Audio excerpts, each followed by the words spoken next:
Hi, everybody, and welcome back to Glowing Card Gaming. Again, your host, Adam McCauley, with all the Denver hometown teams, generally, mostly rants, because a lot of them haven't been doing that great. Although the Nuggets win the NBA title, awesome job, guys. Again, congratulations. I really want to just enjoy that because it's been so long in that championship being fulfilled. It was really an amazing run, really amazing job. They should just lock Jokic in for 10 years, give him a 10-year, multi-billion-dollar contract, whatever. But yeah, keep good job, keep winning those games. I mean, that's what we want to see. Um, but that is not why we're here today. We're here today to talk about my picks for the divisions in baseball. So, at the beginning of the year, I made some videos about um, every division in baseball, with the NL West being the longest of those videos because it's the Rockies, and they're the division I think I know the best. So, let's just get into it. I don't want to waste any more time. I think I made a mistake in the new rules. I thought that was going to favor batters, and I say that several times in the video. It seemed like, the batters would be more prepared with the time clock. They would know when the pitch was coming at least, get that timing down. I didn't think it would favor the pitchers so much, um, especially, the pitchers need to pitch to the plate. They can't go over the bag as much two times, and then if they go over a third time, it's a balk, and then the runner gets the base. All of that stuff, right? Seem to really favor the batters. Nope, absolutely favor the pitchers. So, had I known that and kind of reversed that, I might have picked all of these divisions perfectly. Um, which I did that strangely enough. I predicted the Broncos Packers score perfectly, 1917. Um, yeah, no, they both teams were so bad. Yeah, I couldn't tell you how I did that because normally I don't pick them that close, but I nailed that one right on the head. Um, anyway, getting distracted. Let's just get right into it. I think what I'd like to do is start with the NL East, and I said that the order would be the Blue Jays, the Yankees, the Red Sox, the Rays, and the Orioles. Now, all that being said, who knew this division was going to be the toughest division in all of baseball? And all five of these teams, these new rules favored heavily this division. Um, I can't even believe the Tampa Bay Rays start out. I think it was a 28 game winning streak at the beginning of the year. They were 28-0, 28 wins, 0 losses to start out the season, and they didn't win the division. They didn't win it. They came in second, 2 games behind the Orioles. So I had it: Blue Jays, Yankees, Red Sox, Rays, Orioles, and I probably just completely missed this. Except I did have the Yankees about 2 or 3 games above the Red Sox, and I did mention that in the video. And that's what happened. The Yankees finished 4 games ahead of the Red Sox in that division, but Boston was dead last. Yankees were fourth in the division, and the Red Sox, I mean, deep into the season, like 120 games or 110 games, every single one of these teams had a winning record. All of them were above 500. This was a tough, hard fought division. And actually, probably the most interesting baseball to watch. So if you were watching these teams all year, you good job. You have the most interesting teams and the best baseball in the league right now. Period. There's nothing else to say about it. Um, the Orioles, the Rays, the Blue Jays, Yankees, and Sox. That's how it finished So I had the Blue Jays in third, or I had the Blue Jays winning it all, and they finished third. I had the Yankees second, and they finished fourth. The Red Sox were last, and I had them third. The Rays finished second, and I had the Orioles dead last, but they finished first. Now, again, the disclaimer: I was only looking at the WAR, and I had given wins or losses due to whether it was a hitter's or pitcher's park. Now, had I reversed that and said that these new rules were going to favor pitchers, again, I may have picked all of these correctly because I would have given the Orioles and the Rays more wins and taken some from the Sox and probably the Yankees as well. So I might have gotten the order pretty much on par. But that being said, that's the way those finish. Let's go to the AL Central now, and I had the winning the teams in order of the Twins, the Guardians, the White Sox, then the Tigers, and then the Royals did last. So the Twins did win the division. Detroit actually finished second instead of fourth, like I had them, and then the Cleveland Guardians finished third instead of second, like I had them. And then the Tigers finished second instead of fourth, like I had them. And the Royals finished. So I had the first place teams and the last place teams called in the AL Central. And the Royals, I mean, dude, if you finished worse than the Rockies this year, you're horrible. And that's what happened with the Royals, and even worse, the Oakland Athletics. The Oakland Athletics are officially the worst team in baseball. Though they seem to improve. I didn't think they would hit 40 wins this season. And they managed to get 50. Now they're going to move to Las Vegas, and the whole team was in turmoil. Nothing was going right. That owner is the worst owner in the league. Period. Flat out. He needs to sell that team and move on from baseball. Same thing for the Monforts. The Rockies owners need to just sell the team and move on. They don't want to win games. It's obvious. They've never won the division, and with these new rules, the new rules actually favor pretty much every other team but the Rockies, and we'll get into that at the end. I'm going to save the NL West for the end of the video. So, speaking of the West, let's do the AL West. So, I think I had these two teams actually finishing kind of the way they did, 1-2. I had the Astros over the Rangers, and I'm not sure how it worked out that the Rangers finished above the Astros in that. But I know they're playing each other right now for the ALDS, or the ALCS Championship Series. So the winner of those two will go to the World Series. Excuse me. Now, the way I had it was Astros, Rangers, Angels, Mariners, and then Athletics. How could you not see that coming with the Athletics? I mean, anybody not have them last place in their own division? Raise your hands, because no one should have their hands raised. Absolutely no one. And Vegas, I mean, if you were going to Vegas and you bet the Athletics to finish dead last, I mean, Vegas should have lost their shirt on that bet for sure.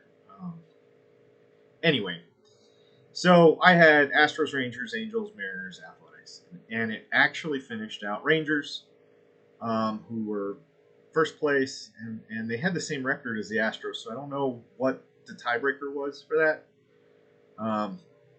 So I had those kind of juxtaposed, but they were very close. And then I had the Angels in third, and they finished fourth, and the Mariners who finished third. So those two were just swapped again.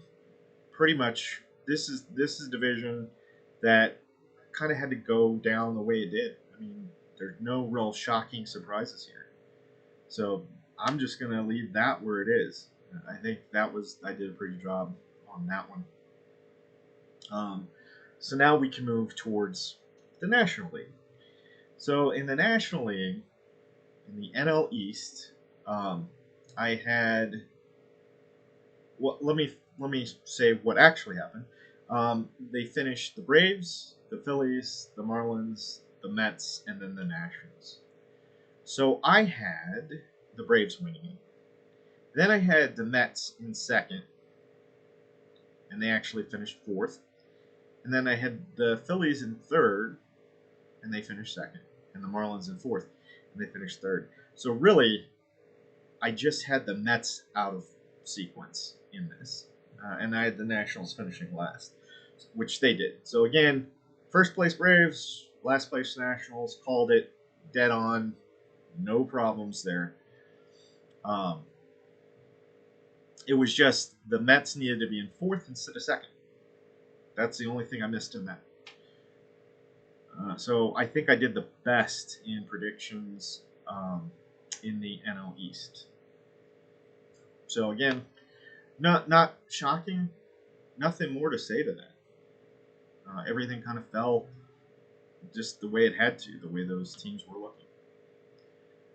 Let's go to the NL Central now, and we have the Brewers winning the division, the Cubs, then the Reds, the Pirates, and the Cardinals.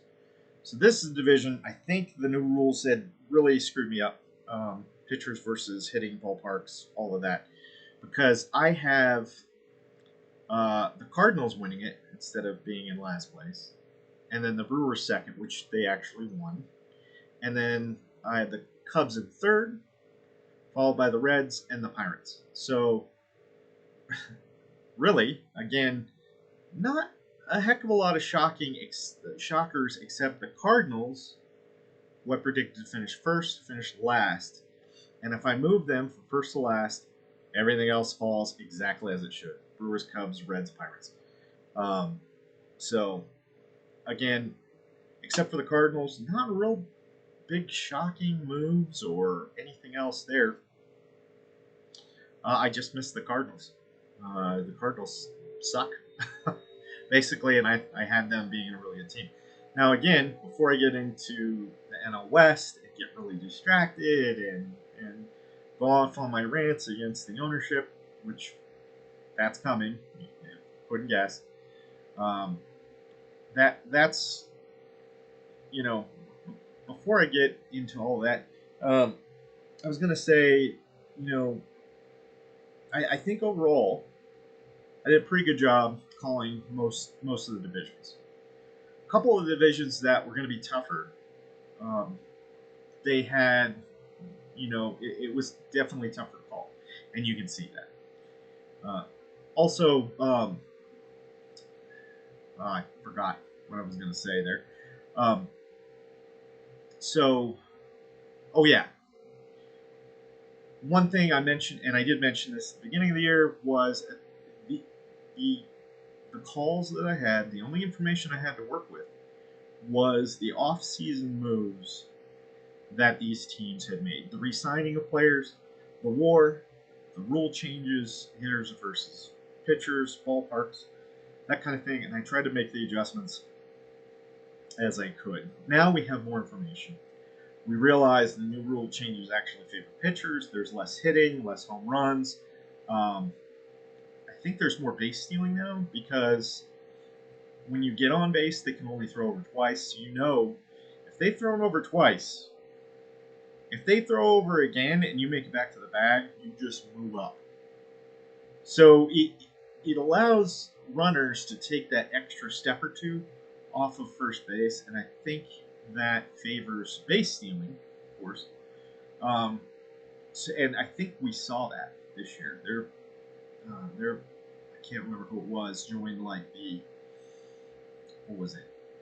The 60-30 club or the 70, because he stole like 70 bases and hit 30 home runs. And I can't remember who that is off the top of my head or what team he plays for. but I can get that information. You can look it up. Comment it, down below. All of that. So just knowing the off-season stuff. Now, we'll get into the NL West now. So, I'll go ahead and just do the predictions and stuff like that. So then my analysis of that, if you don't like the rants and stuff like that, you can just turn off the video and skip to the next one. Before I get into all that, please like and share the video so it helps the channel out and gets more views out to people. So be sure to do that.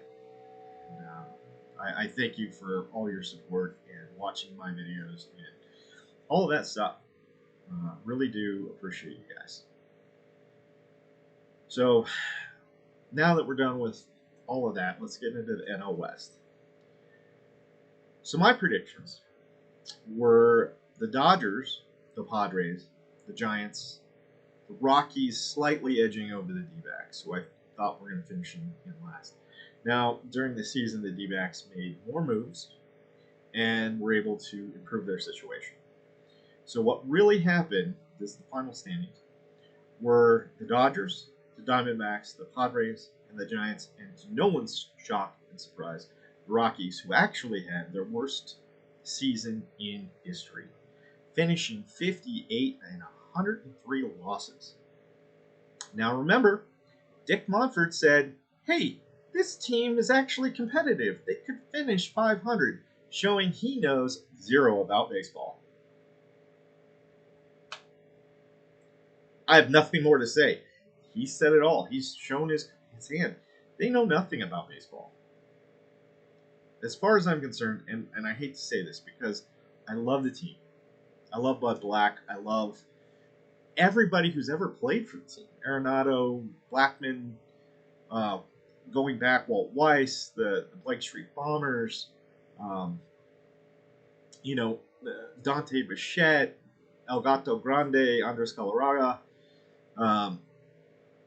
everybody, right? I have huge respect for those guys, and all of those guys went on from the Rockies to have brilliant careers, and some of them even had good careers in Colorado, proving it can be done. And even John Gray, who's now with who? Who's he with? Huh? Oh yes, the divisional winner Texas Rangers, the ones who are competing for the World Series right now, with John Gray. How many times has that happened? We lost talent. They've gone to another team. They're competing for World Series. Why can't they do it here? Ownership. It's the only thing that has been consistent throughout the years, and the consistency you see is never winning a division, never coming in greater than second, which I think they've only done twice. So the other 28 years, they finished third or worst in their own division.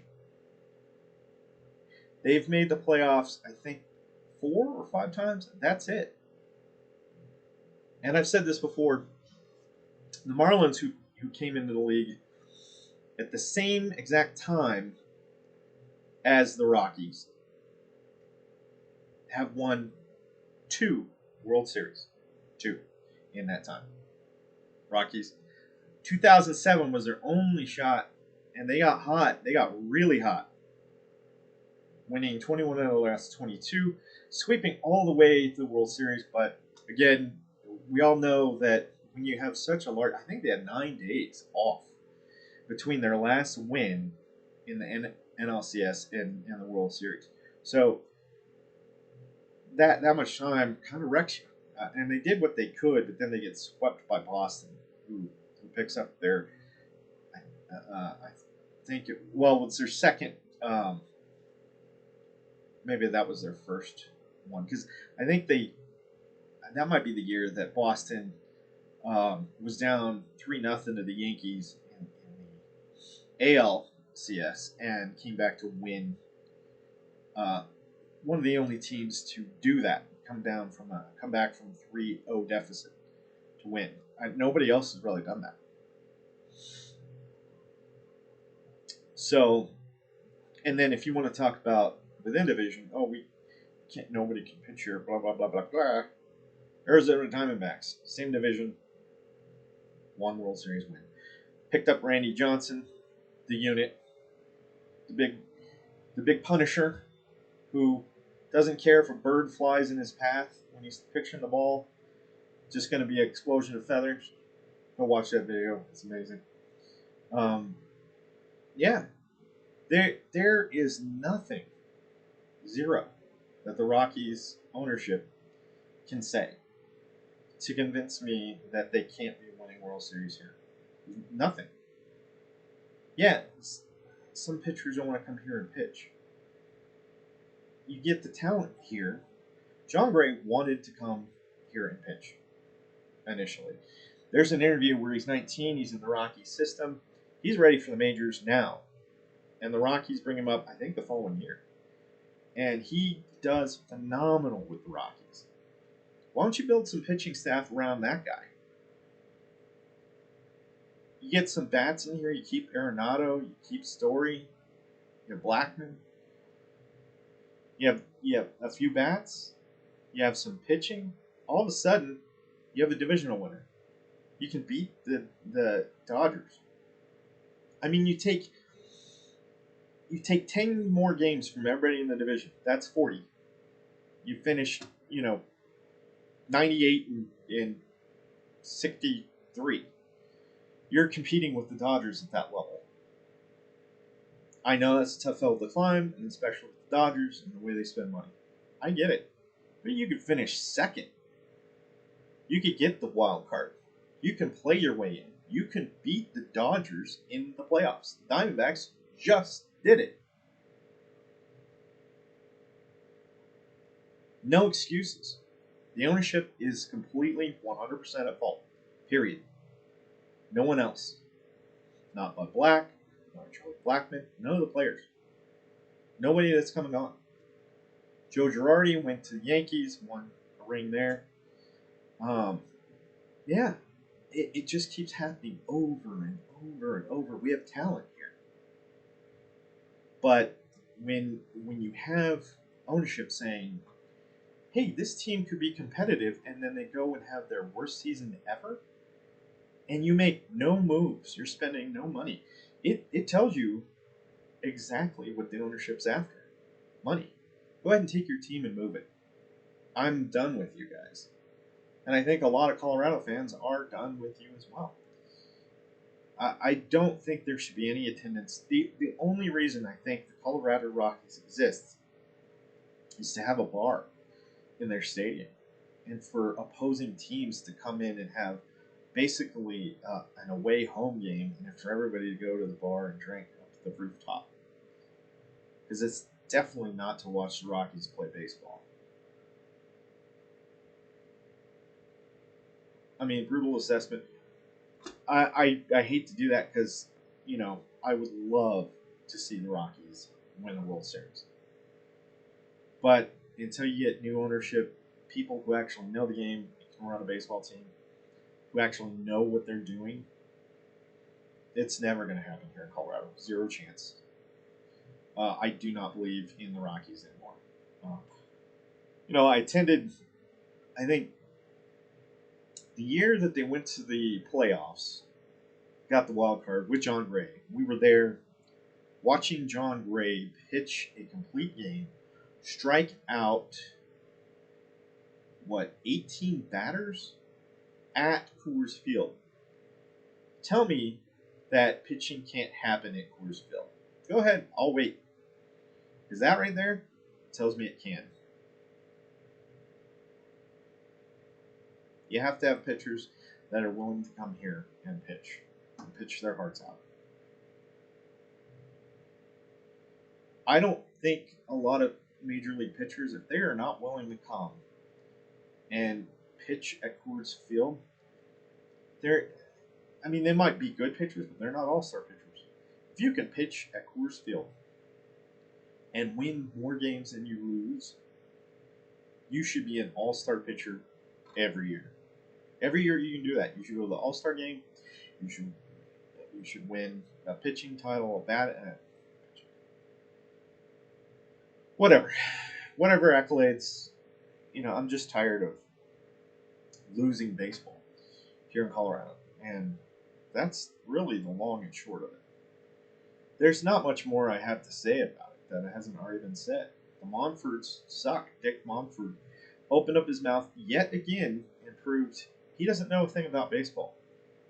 Oh, they might finish 500. Worst season ever. You mean? They didn't look good at the beginning. You know, I'm here in Colorado, and I can only name maybe I can't even really name two Rockies players. I can name Charlie Blackmon, Para maybe,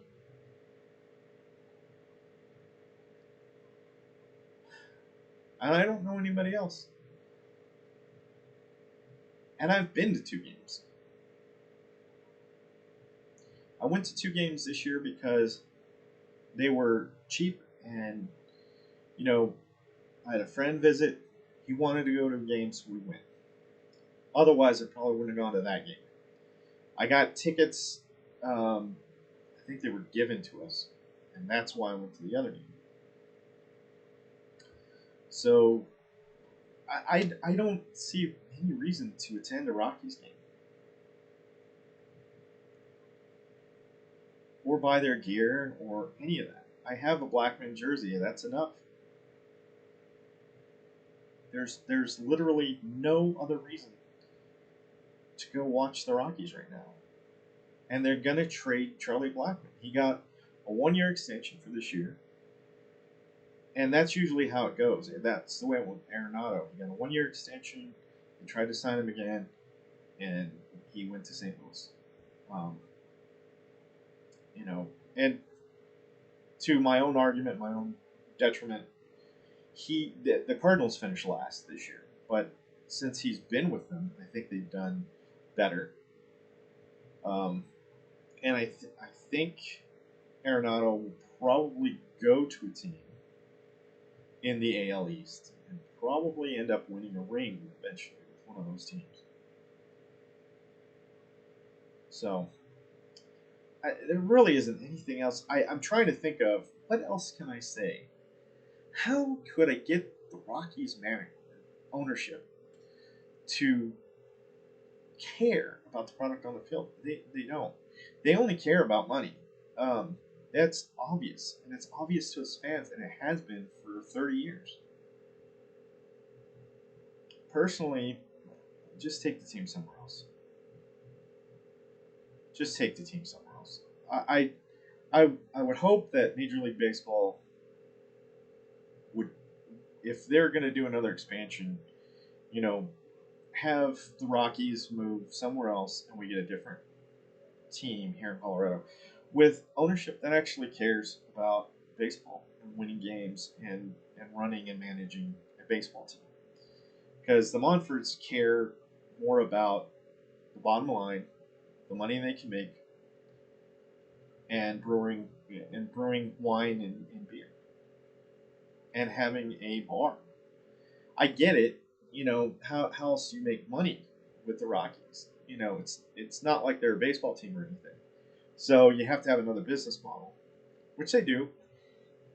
And because of the teams the Rockies play, I think that's the only reason the Rockies are still here. And a lot of you watch a lot of other videos of people talking about the Rockies. They can't figure out how the Rockies are a team. Well, here in Colorado, we know they're only a team because they continue to make money, but it's not the team that makes the money. The Monforts are crafting beer and selling their products out of the rooftop. That's how they're a team. That's it. It's not baseball. I mean, it's a very nice Coors Field is a very nice park. It's a beautiful park. It's one of the best parks in the league, and most videos actually show that too when people analyze or rank the stadiums. And Coors Field's usually number one. It's definitely top three in most videos. And it's true. It's a beautiful park to go to, especially on a warm June summer day. Temperature in the mid 70s. Sunshiny, blue sky, not a cloud in the sky. Hearing the crack of the bats and the umpire calling strikes and balls. It's a wonderful experience. But it's not enough. It's not enough for the fans in Colorado. I should say, Colorado Rockies fans. I should be more specific about that. Because the fans in Colorado, by far and away, the majority of fans, baseball fans, in Colorado, actually don't support the Rockies. They support the other teams that come in and play the Rockies. Going to a game at Coors Field is just like going to an away game, a home game for the away team. When the Phillies come in, they have the most obnoxious fans, and the chants of "Go Phillies" drown out the chants of "Go Rockies" fans. And that's true for any team, especially the Yankees when they come in, strong showing. Red Sox, strong showing. The rest of the teams, medium. A lot of Dodger fans, come in. It's not Rockies fans that are going to the games, and that's awful.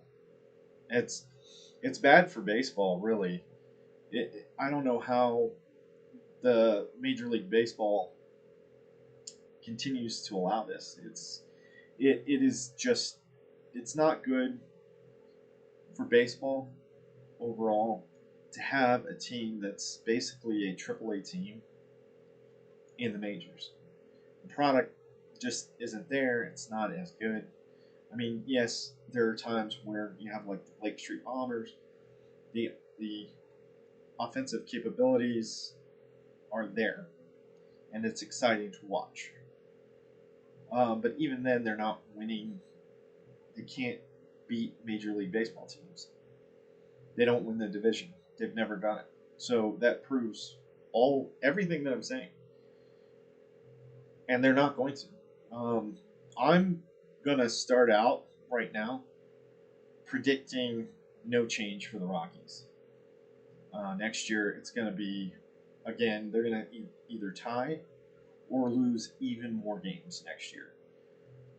There's not, I would imagine that they're going to trade Blackman, and what they'll get in for Blackman may just even the team out, and I don't really see an improvement there.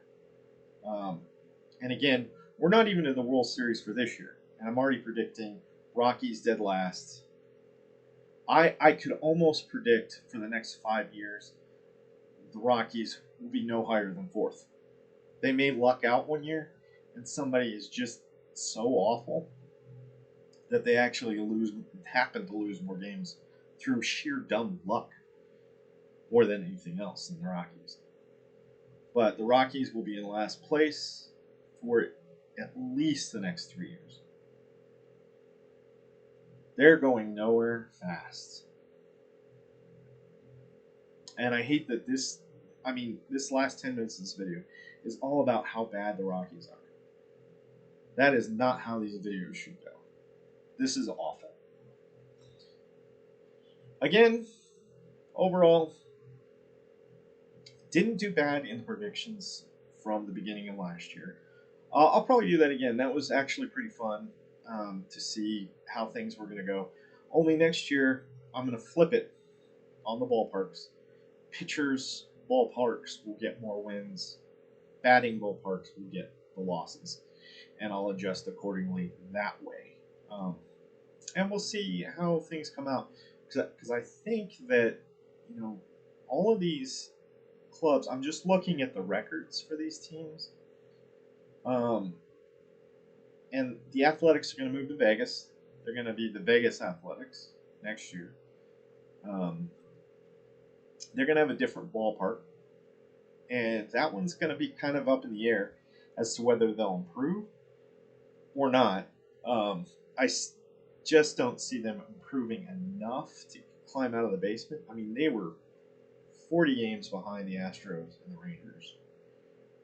The Royals, kind of the same. I can see the Royals making some moves and improving, though, and climbing out of the basement and getting at least ahead of the White Sox, if not the Guardians. And then the AL East, that division can go any direction. That is going to be the toughest division to call in baseball because all those teams are good, every single one of them. So the AL is definitely more interesting to watch. The NL, looking, the NL Central is probably the toughest division to call for next year because the NL East, I mean, the Marlins and the Nationals probably still going to be in the basement, bottom three teams. I mean, the Mets, excuse me, not the Marlins. The Marlins probably bottom three as well, though tough, tough to say, really.